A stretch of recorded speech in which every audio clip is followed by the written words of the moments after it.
everyone. In my previous videos, we learned about the oral dosage form ORS. In this video, we will be learning about the preparation of intravenous infusion drip. If you want those videos, you can go to my playlist. Check my playlist and you can watch those. In this video, you will be learning about the preparation of IV infusion drip. The objectives of this class, at the end of this class, you will be able to demonstrate setting up IV drip and stepwise with each in a stepwise manner. You can mention the parts of IV infusion setup and its uses. You can mention the fluids that are used in IV infusion. We mention any two compatible and non-compatible drugs for each fluid, and you can say about the advantages and disadvantages of IV infusion drip. A preparation of IV infusion drip. In this, we'll first see about the parts of intravenous infusion and its uses.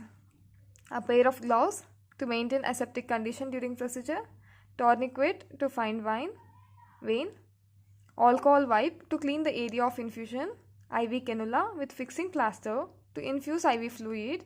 Fixing plaster is to fix the cannula respectively. Saline flush to flush the cannula for any blockage. IV fluid for infusion. IV set to connect IV fluid with the cannula, drip stand to hang the IV fluid, plastic tray to keep the equipments, bowl to collect the fluid when prime lining. That is, when we have to clear the bubbles, no, then we do prime lining. That time to collect the fluid we need bowl. Preparation of intravenous infusion drip. You can see this is tourniquet, plasters, gloves. This is cannula and IV fluids. Procedure for intravenous infusion. First we have to wash our hands, wear gloves, remove the cannula from the packing and check all the parts are operational. Loosen the white cap and gently replace it. Apply tourniquet, identify vein. Clean the site over the vein with a alcohol wipe and allow it to dry. Hold the cannula in your dominant hand. Stretch the skin over the vein like this.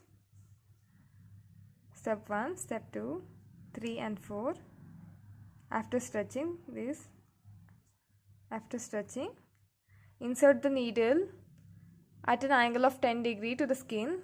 You can see angle is so less, that is mostly inclined to the skin, like mostly parallel to the skin surface, so it is only 10 degrees. And then observe the blood in the flashback chamber. You can see the blood coming into the flashback chamber. Then lower the cannula slightly to ensure that it enters into the lumen and does not puncture the exterior wall of the vessel. It should not puncture. Gently advance the cannula over the needle vessel, withdrawing the guide, noting secondary flashback along with the cannula. Release the tourniquet. Apply gentle pressure over the vein beyond the cannula tip. Remove the white cap from the needle. Remove the needle from the cannula and dispose it. Attach the white lock cap. Secure the cannula with an appropriate dressing. Flush the cannula with 2 to 5 ml 0.9% sodium chloride, which is normal saline. Preparation of intravenous infusion drip, that is connecting fluid to the IV cannula. Remove the fluid bag from its outer case. Remove the IV set from the bag. Check the date and close the valve. Remove the cap from the fluid bag. Insert IV spike while maintaining the aseptic technique. Hang the fluid bag on the IV drip stand. Squeeze the IV set chamber until filled half the way of the fluid. Prime the line in order to remove the bubbles by slowly opening the valve to allow the fluid to fill the line and draw into the bowl. Check for no bubbles in the IV line. Connect line to cannula and open line valve. Set correct drip rate. Remove the gloves, dispose waste, wash your hands again. Fluids for intravenous infusion, it may be isotonic, hypotonic or hypertonic fluids. Isotonic means this will be having the same osmotic pressure as that of plasma. Example, normal saline, that is 0.9% NaCl and Ringer's lactate. Then hypotonic fluids have less osmotic pressure than plasma. Example, this 0.9% NaCl normal saline, it will be less than that, that is 0.45 saline and 0.25 saline. Hypertonic fluids, this will be having higher osmotic pressure than plasma. So more than 0.9 NaCl, that is 3% NaCl and 5% NaCl. Ringer lactate, examples for this will be compatible drugs and non-compatible drugs which are given as Ringer lactate. Compatible drugs, dopamine, norepinephrine. Non-compatible, cyclosporine, propofol, lorazepam. Normal saline, compatible, calcium gluconate, multivitamin injections. Non-compatible, amphotericin B, lithium, GMCSF, that is sarmostem.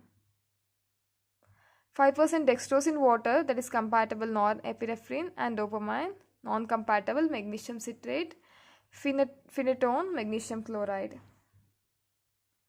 The advantages of IV infusion drip are large quantities can be infused, feasible in emergency situation. It can also be used in unconscious patient and a patient with vomiting where oral form cannot be given. Drug dose can be titrated if is possible. Titration is possible. Drug dose can be delivered at a uniform rate. By IV infusion, constant plasma level of the drug can be maintained.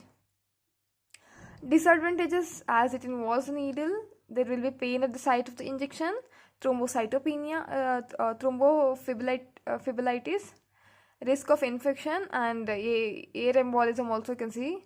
Self-medication is not possible. We need a technician to assist the process. This is all about this video. You learned about the advantages, disadvantages, how to set up IV, and what are the components in the IV infusion setup and their uses.